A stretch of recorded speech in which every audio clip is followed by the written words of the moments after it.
मी मिथुन मेश्राम जिल्हा कार्याध्यक्ष nationalist Congress party Sharadchandra Pawar बोलली आहे। भाऊ, येणाऱ्या विधानसभामध्ये आपलं नाव चर्चेमध्ये आहे आणि येणाऱ्या विधानसभामध्ये आपलं समोरचं पाऊल काय राहील? माननीय खासदार शरदचंद्रजी पवार साहेब, माननीय आमदार प्रदेशाध्यक्ष जयंतजी पाटील साहेब, माननीय आमदार अनिलजी देशमुख साहेब यांनी जर आपल्याला पक्षाची उमेदवारी दिली तर आपण अर्जुनी मोरगाव विधानसभा क्षेत्रामध्ये 100% निवडणूक लढणार। भाऊ, पक्ष आपल्यावर एवढा विश्वास करत आहे, या विश्वासावर आपल्याला बहुतेक येणाऱ्या विधानसभेची तिकीट पण मिळणार आहे। तर पक्षाकडून आपण काय एक आपला मुद्दा राहील समोर या सडक अर्जुनीसाठी? अर्जुनी मोरगाव विधानसभा क्षेत्रामध्ये मोठ्या प्रमाणात बेरोजगारी, शेतकऱ्यांचे प्रश्न। अर्जुनी मोरगाव विधानसभा क्षेत्रामध्ये धान उत्पादन मोठ्या प्रमाणात केला जातो, परंतु धानाला अजूनपर्यंत उत्तम असा भाव मिळालेला नाही। धानाला भाव मिळाला पाहिजे, शेतकऱ्यांना 12 तास विद्युत पुरवठा झाला पाहिजे। अर्जुनी मोरगाव विधानसभा क्षेत्रात अर्जुनी या ठिकाणी MIDC आहे, सडक अर्जुनीला MIDC आणून दोन्ही ठिकाणी चांगले उत्तम रोजगार आणणे हा आपला प्राथमिक प्रयत्न असेल। आणि आपल्याकडे धान मोठ्या प्रमाणामध्ये उत्पादन होतो, परंतु आपल्या जिल्ह्यामध्ये एकही धानावर आधारित प्रक्रिया केंद्र उद्योग केंद्र नाही, म्हणून आपण धानावर आधारित प्रक्रिया उद्योग मोठ्या प्रमाणात आणू। आमच्याकडे मोवा मोठ्या प्रमाणात होतो, आमच्याकडे टोरी मोठ्या प्रमाणात होतं, यांच्यावर प्रक्रिया उद्योग आणून इथल्या युवकांना काम देणे आणि शेतकऱ्यांच्या भावाला भाव देणे हे आपली प्राथमिकता असेल। भाऊ, धान उत्पादक केंद्राचं नाव घेतलं तर आपल्यालाही माहित आहे, धान उत्पादक केंद्र हा नेहमीच चर्चेमध्ये असतो घोटाळ्यामध्ये। तर यावर आपलं काय तफ्तीश राहील? जेव्हा प्रक्रिया धानावर आधारित प्रक्रिया उद्योग सुरू होतील त्यावेळेस शेतकरी डायरेक्ट जो त्याचा उत्पादन होणारा माल आहे तो प्रक्रिया उद्योगामध्ये देईल, तर त्याच्यामुळे घोटाळ्याचा विषय येणार नाही। सडक अर्जुनी म्हटलं की विकास काही कार्य इथं थांबलेले आहे, विकास कार्य काही झालेलं नाही। विकासाच्या नावावर फक्त लोक निवडणूक लढतात, याच्यावर आपलं काय मत आहे? मागील 15 वर्षापासून सडक अर्जुनी तालुक्यामध्ये कुठल्याच प्रकारचा विकास झालेला नाही। सडक अर्जुनी असो, अर्जुनी मोरगाव असो की गोरेगाव तालुक्यातील काही गाव आहे त्यांच्या आजही कुठे जायला रस्ते नाहीत। निंबा तेडा परिसरामध्ये आताही बस व्यवस्था बंद झालेली आहे, रस्ते नसल्यामुळे तेथील विद्यार्थ्यांचे नुकसान होत आहे। इकडे केसोरीकडे आंबोऱ्याकडे बस जात नाहीये, ही परिस्थिती आहे। विकासाच्या नावावरती फक्त मतं मागण्याचं काम करतात, पण विकास कोणी केलेला नाही। विकास काय असते? ज्या ठिकाणी उत्तम रोजगार, उत्तम शिक्षण, उत्तम आरोग्य आणि शेतकरी उत्तम पद्धतीने जीवन जगेल तेव्हाच ह्या मतदारसंघाचा विकास झाला असे म्हणता येईल। शिक्षणाचं जर म्हटलं तर शिक्षण इथे अधुरा आहे। जसं जिल्हा परिषद शाळा खूप असे बंद झालेल्या आहे, बाकीचे प्रायव्हेट शाळा सरकारी जागेमध्ये उघडल्या, काही ऑफिसेस उघडल्या, याच्यावर आपलं समोरचं काय पाऊल राहील? आपला 100% जिल्हा परिषद शाळेमध्ये पदभरती झाली पाहिजे। उत्तम शिक्षण जिल्हा परिषदच्या शाळेमध्ये विद्यार्थ्यांना मिळालं पाहिजे, जेणेकरून सर्वसामान्य माणूस आपल्या मुलांना जिल्हा परिषदच्या शाळेमध्ये शिकवेल। प्रायव्हेट शाळेच्या फीस सर्वसामान्य माणूस भरू शकत नाही। ज्या पद्धतीने प्रायव्हेट शाळेमध्ये CBSE पॅटर्न शिकवला जातो त्याच पद्धतीनं CBSEचा पॅटर्न हा जिल्हा परिषद शाळेमध्ये पण सुरू केला पाहिजे, ही माझी इच्छा आहे। शासकीय इस्पितळ म्हटलं की शासकीय इस्पितळ इथे म्हणजे असंच म्हणजे जिथे काही पाहण्यासारखं म्हणजे जिथे म्हणजे जेव्हा पण कोणी जातं तर खूप समस्या अशा तिथे पाहण्यात मिळतात आणि प्रायव्हेट इस्पितळमध्ये जास्त पैसे घेतात, शासकीय इस्पितळ इथे बरोबर नाही। आपला उद्देश एकच असेल की इथल्या सर्वसामान्य माणसाला एकदम उत्तम आरोग्य मिळालं पाहिजे, म्हणून जेवढेही गव्हर्नमेंटचे आपल्या मतदारसंघात येणारे प्राथमिक आरोग्य केंद्र असोत की ग्रामीण रुग्णालय असोत त्या ठिकाणी उत्तम व्यवस्था करण्याचं काम आपला या ठिकाणी राहील। आपल्या विधानसभेमध्ये सर्वात मोठी समस्या शिक्षणाची तर आहेच, त्याबरोबर रोजगार सुद्धा।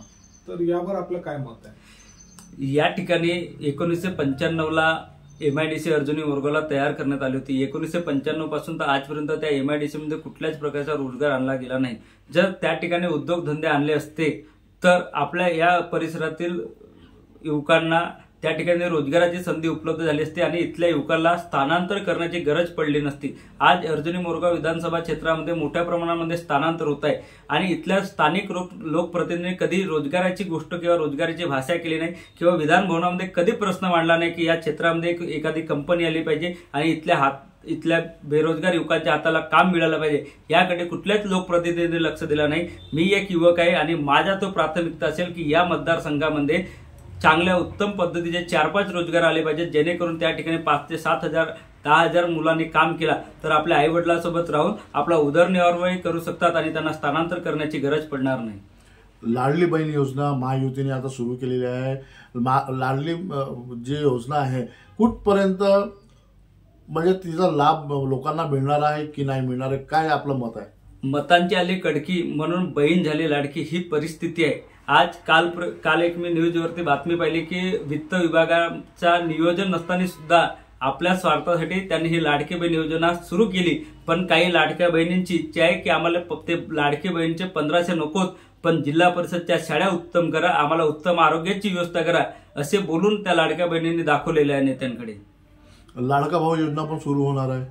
ठीक आहे, 6 महिन्यासाठी राबवणारी योजना आहे, त्याच्याने आमचा प्रश्न सुटणार नाही। आम्हाला 6 महिने तुम्ही द्या नको, आम्हाला परमनंट रोजगार द्या की ज्याच्यामधून आमचे प्रश्न सुटतील। आम्हाला परमनंट रोजगार मिळेल तर आपला भवितव्य उज्ज्वल होईल। 6 महिन्यासाठी आम्हाला लाडका भाऊ म्हणून आमचं काही होणार नाही। पक्षाने आपल्यावर आता समोर खूप मोठी जबाबदारी दिलेली आहे, हे जबाबदारी आपण कशी पार पाडणार? पक्षाने दिलेली जबाबदारी मी प्रामाणिकपणे पार पाडेन। जिल्ह्यात नंबर 1 चा पक्ष संघटन हा राष्ट्रवादी काँग्रेस पार्टी शरदचंद्र पवार पक्षाचा असेल, ही माझी भूमिका आहे। सडक योजनेमध्ये आणखी काय काय मुद्दे राहिलेले आहे आणि कोणत्या मुद्द्यावर आपण खास म्हणून एक जो मुद्दा आहे त्या मुद्द्यावर लढा देणार आहात? या ठिकाणी सर्वात महत्त्वाचा मुद्दा आहे तो रोजगाराचा।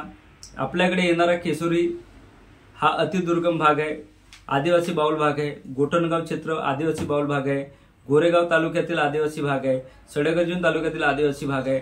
या ठिकाणी शेड्यूल कास्टचे लोक असतात, परंतु या लोकांना कुठल्याच प्रकारची रोजगाराची निर्मिती झाली नाही। यांना स्थानांतर मोठ्या प्रमाणात करावं लागते आणि या ठिकाणी मोठ्या प्रमाणामध्ये धान उत्पादन केला जातो रब्बी आणि खरीप हंगामामध्ये। तर रब्बी हंगामामध्ये हे 8 तास विद्युत रात्रीला देत होते, ती 12 तास मिळावी म्हणून मी 12 तास विद्युत मिळावी म्हणून 6 दिवस उपोषण केला आणि त्याचे फलित म्हणून 1 हप्ता 12 तास विद्युत सरकारने दिली। पण इथल्या काही आजी माझे लोकप्रतिनिधींच्या पोटामध्ये दुखू लागला आणि ते सरकारला सांगून पुन्हा ती योजना 8 तासावर आणली, परंतु रात्रीची विद्युत दिवसांना मिळत आहे। हे आमच्या त्या उपोषणाचा फलित आहे। त्याच्यानंतर या ठिकाणी अर्जुनी मोरगाव आणि सडक अर्जुनीमध्ये रोजगाराची संधी उपलब्ध करून देऊन इथल्या युवकाला रोजगार देणे हीच आपली भूमिका असेल। जाती प्रमाणपत्राला आरक्षणाचा हा एक मुद्दा खूप मोठा मुद्दा आहे, तर यासाठी आपलं ज्यांना आरक्षण नाही, ज्यांना जाती प्रमाणपत्र नाही, जाती प्रमाणपत्रासाठी ते जर कुठे तहसील ऑफिसमध्ये किंवा कुठे जातात तर त्यांना डावडाडूर करतात, तर याच्यावर आपलं काय मत आहे? जाती प्रमाणपत्रासाठी ज्यांचे पुरावे त्यांना जात प्रमाणपत्र मिळतात। आपण त्यांचे एक शिबिर घेऊ, ज्यांचे जात प्रमाणपत्र नाही त्यांचे एक शिबिर घ्यायचं आणि त्याच ठिकाणी त्यांचे जात प्रमाणपत्राची व्यवस्था करून जे काही दाखले वगैरे लागतात त्या ठिकाणी त्यांना उपलब्ध करून देऊन 8 दिवसांमध्ये जाती प्रमाणपत्र तयार करता येतील। आरक्षणाचा मुद्दा जो आहे तर आरक्षण ओबीसी समाजाचं आरक्षण, एससी समाजाचं आरक्षण, एसटी समाजाचं आरक्षण, ह्या आरक्षणाला धक्का न लावता त्यांना ज्यांना आरक्षण द्यायचं त्यांनी द्यावे। जसं ईडब्ल्यूएस कोट्यातून त्यांनी आरक्षण दिला त्या पद्धतीने केंद्र सरकारने ईडब्ल्यूएस कोट्यातून त्यांना ज्यांना आरक्षण पाहिजे त्यांना द्यावे। जनतेला आपला काय एक संदेश राहील?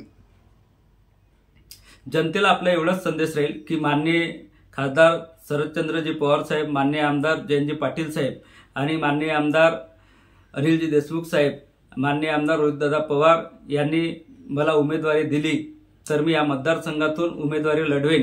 माझी कुठलीही राजकीय परिस्थिती नाही, पार्श्वभूमी नाही, मी एकदम सर्वसाधारण कुटुंबातील जनतेसारखाच, मायबाप जनतेसारखाच मी एक उमेदवार म्हणून त्यांच्या सोबत राहणार आहोत आणि त्यांचा आमदार मी या ठिकाणी बनू शकतो। त्यांचा आशीर्वाद आणि सहकार्य मला मिळाला तर मी अर्जुनी मोरगाव विधानसभा क्षेत्रामधून निवडून येईन आणि त्यांचे काम मी ताकदीने करेन, एवढेच मी या ठिकाणी सांगतो। नमस्कार।